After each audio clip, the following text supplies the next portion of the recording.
Oke, assalamualaikum warahmatullahi wabarakatuh. Selamat berjumpa kembali semuanya di mata pelajaran PPKN kelas 7 dengan Bu Dinda. Oke, pada pertemuan kali ini, pada presentasi kali ini, Bu Dinda akan membawakan materi tentang arti penting norma dalam mewujudkan keadilan. Sambil mendengarkan dan menonton video PPT ini, jangan lupa juga buka buku paketnya halaman 46 ya, yang poin B itu arti penting norma dalam mewujudkan keadilan. Lanjut aja yuk ke materi pertama.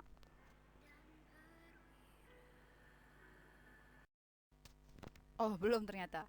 Kita ngasih tahu dulu nih tujuan pembelajaran materi kali ini tuh apa sih? Yang pertama adalah mewujudkan macam-macam keadilan. Emang keadilan ada berapa macam sih? Nah, ini akan kita bahas di sini. Kemudian menganalisis pentingnya norma hukum dalam kehidupan bermasyarakat, berbangsa dan bernegara. Wah, kenapa yang dibahas norma hukum doang nih? Oke, kita lihat langsung pertama ya. Kenapa sih norma jadi penting dalam mewujudkan keadilan? Bagaimana hubungannya antara norma dalam kehidupan sehari-hari itu bisa mewujudkan sesuatu yang disebut keadilan? Oke, kita cari tahu dulu ya fungsi norma itu ada apa aja.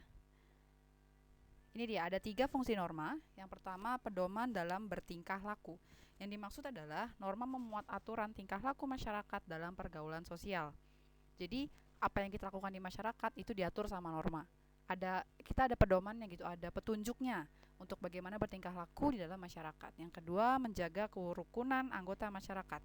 Nah, di sini yang dimaksud adalah norma mengatur agar perbedaan dalam masyarakat tidak menimbulkan kekacauan atau ketidaktertiban. Jadi, kalau misalkan orang yang A melanggar, yang B melanggar, nanti jadinya kekacauan. Makanya ada peraturannya, ada normanya untuk biar sama-sama rukun, biar sama-sama tertib kayak gitu.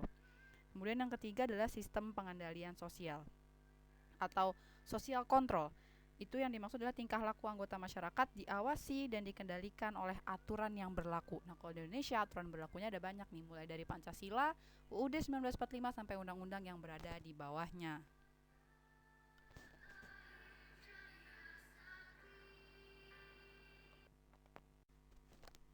Oke, selanjutnya ini ya. Norma diperlukan untuk menjaga tatanan kehidupan. Kayak tadi, biar yang A nggak ngelanggar, yang B juga nggak ngelanggar. Itu ditujukan untuk terciptanya keteraturan dalam masyarakat. Dan yang ungu, dalam kehidupan bernegara, norma yang paling universal adalah norma hukum. Maksudnya norma yang paling universal apa sih, Bu? Itu yang dimaksud dengan norma yang paling bisa diterima oleh semua masyarakat. Kenapa maksudnya bisa diterima? Misalnya gini, si A itu dia agamanya Islam. Berarti norma agama yang dia ikuti adalah norma agama Islam. Sedangkan si B, dia agamanya Kristen, maka norma agama yang dia ikuti adalah norma agama Kristen. Itu kan sudah berbeda tuh. Itu dari norma agama doang. Bagaimana dengan eh, norma kesusilaan dan norma kesopanan? Kesusilaan setiap orang beda-beda. Ada yang merasa kalau misalnya menemukan dompet di tengah jalan, nggak ngambil aja itu sudah cukup sebagai norma kesusilaan. Ada yang maunya ngambil dan dibalikan atau dikasih ke yang berwenang gitu, atau cari orangnya sampai ketemu, itu baru dia tenang. Itu norma kesusilaannya udah beda. Ada lagi norma kesopanan, misalkan si A tinggalnya asal asal keluarganya dari eh, Pulau Jawa. Di pulau Rata-rata di Pulau Jawa kalau misalkan lewat di depan orang yang lebih tua itu harus sedikit menunduk jalannya. Sedangkan kalau di budaya lain atau di pulau lain itu belum tentu itu dianggap hal yang sopan. Misalnya di beberapa daerah di Indonesia ada yang menganggap bahwa bicara keras itu sopan, sedangkan ada lagi di daerah lain yang kalau bicara keras sama yang lebih tua itu tidak sopan. Itu sudah beda-beda. Sedangkan kalau norma hukum, karena kita negara satu Indonesia, kalau misalkan negara bilang kayak di sila pertama aja deh, negara ketuhanan yang maha esa, di Pancasila sila pertama bilangnya gitu, maka semua orang harus beragama. Itu universal, mau agamanya apa saja itu terserah, yang penting harus beragama dan memiliki kepercayaan kepada Tuhan gitu. Itu yang universal, semua orang di negara Indonesia harus taat sama aturan yang itu, makanya dibilang universal. Kemudian yang biru kita lanjut, karena norma hukum pasti ditaati oleh seluruh warga negara walau berbeda agama, suku dan kepribadian. Itu yang tadi Ibu maksud contohnya. Oke, kita lanjut. Indonesia sebagai negara hukum. Ini kita bisa lihat di halaman 47 ya, di bagian paling bawah tuh kita ngebahas tentang Indonesia sebagai negara hukum. Apa sih yang dimaksud sebagai negara hukum? Kemudian apa bukti kalau Indonesia itu dibilang, kenapa Indonesia bisa dibilang negara hukum? Yuk kita kulik selanjutnya. Ini dia, negara hukum itu apa sih? Negara hukum adalah negara yang mendasarkan segala sesuatunya, baik tentang negara maupun tentang pembentukan lembaga negara, pada hukum tertulis atau tidak tertulis. Jadi hukum itu ada dua jenis ya, hukum tertulis dan hukum tidak tertulis. Kalau misalnya norma kesopanan dan norma kesusilaan itu termasuk hukum tidak tertulis. Sedangkan seperti undang-undang, Pancasila, undang-undang dasar itu termasuk atau konstitusi itu masuk pada hukum tertulis. Sebuah negara yang kalau mau ngatur sesuatu, mau bentuk sesuatu itu harus didasarkan sama hukum-hukum tadi, itu disebut dengan negara hukum. Unsur pertama unsur negara hukum menurut tokoh Afidisi, ini dia tokoh politik hukum. Dia menyebutkan ada 3 unsur negara nih. Mungkin kalian pernah dengar selama lagi panas-panasnya Omnibus Law nih, ada 3 hal ini. Yang pertama adalah supremacy of law, melanggar hukum itu harus dihukum. Supremacy of law ini artinya adalah kekuatan hukum. Hukum punya kekuatan yang paling tinggi di bawah Tuhan. Maksudnya hukum punya kekuatan paling tinggi di atas manusia dan di bawah Tuhan. Dia jadi ada di tengah-tengahnya manusia dan Tuhan. Kemudian yang kedua, equality before the law. Setiap orang punya hak yang sama di depan hukum. Mau dia anak orang kaya, mau dia pejabat, mau dia orang miskin, kalau dia mencuri dia harus dihukum. Itu konsepnya. Oke, kita lanjut dulu. Kemudian yang ketiga adalah human rights atau hak asasi manusia. Diakui dan dijaminnya hak asasi manusia. Negara yang menyebut dirinya adalah negara hukum itu punya 3 konsep ini, 3 unsur ini.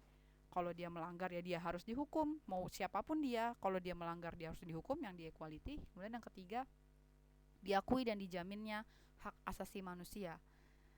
Selain itu, tadi ya, apa sih bukti kalau Indonesia itu menyatakan dirinya sebagai negara hukum? Ini kita lihat yang di sebelah kanan, itu disebutkan pada pasal 1 ayat 3 Undang-Undang Dasar 1945, negara Indonesia adalah negara hukum, dan juga disebutkan pada pasal 27 ayat 1 Undang-Undang Dasar 1945, segala warga negara bersamaan kedudukannya dalam hukum dan pemerintah wajib menjunjung hukum dan pemerintahan itu dengan tidak ada kecualinya.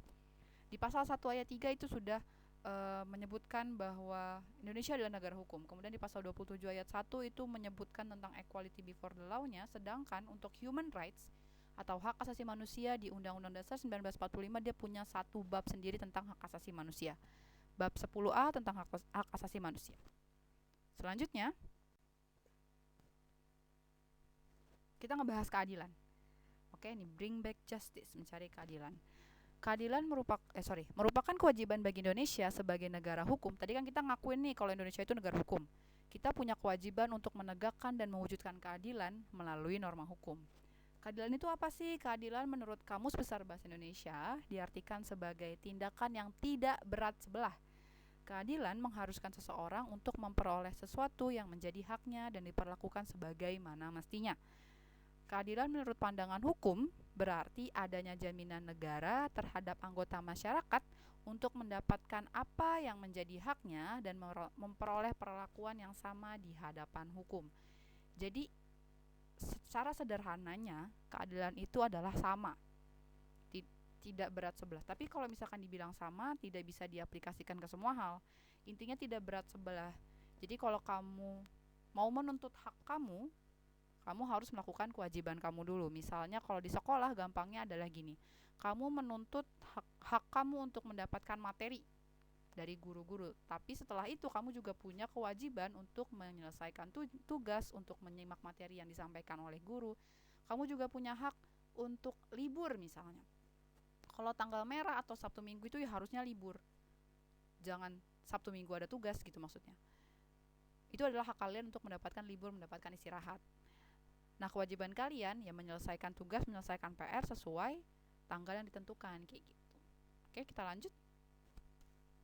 Mari kita lihat, let's take a look. Ini ada 3 gambar.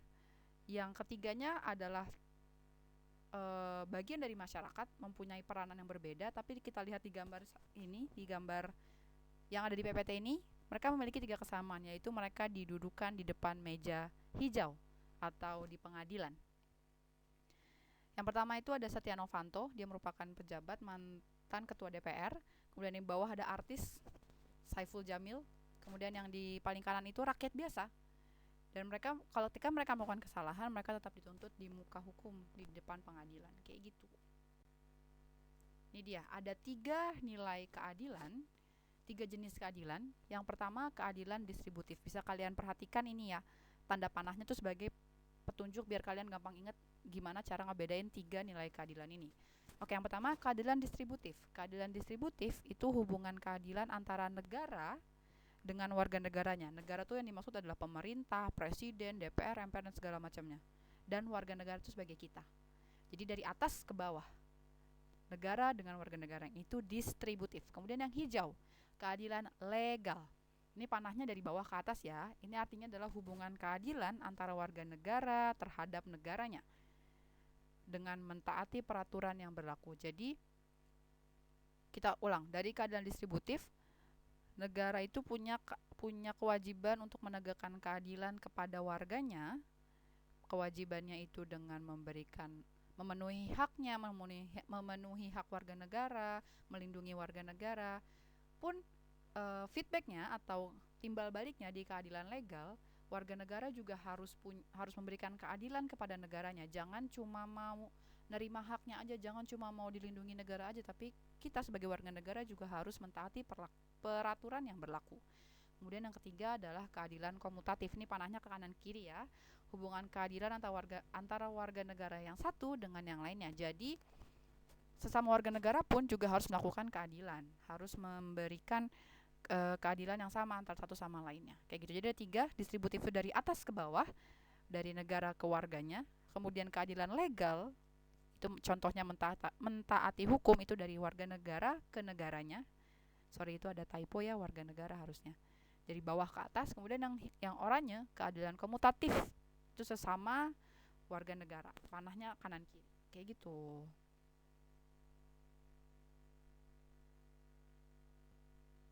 Oke, udah nih materinya untuk tentang keadilan dan negara hukumnya Indonesia. Ini ada next episode spoiler tentang sistem hukum dan subbab bagian C. Di buku paket bisa dicek kalau mau baca kepo duluan. Habis ini akan ada tugas, nanti ibu juga kasih di hybrid 5. Jadi untuk langsung dicek di lembar kerjanya. Segitu aja untuk materi kali ini. Kita sampai bertemu di materi berikutnya.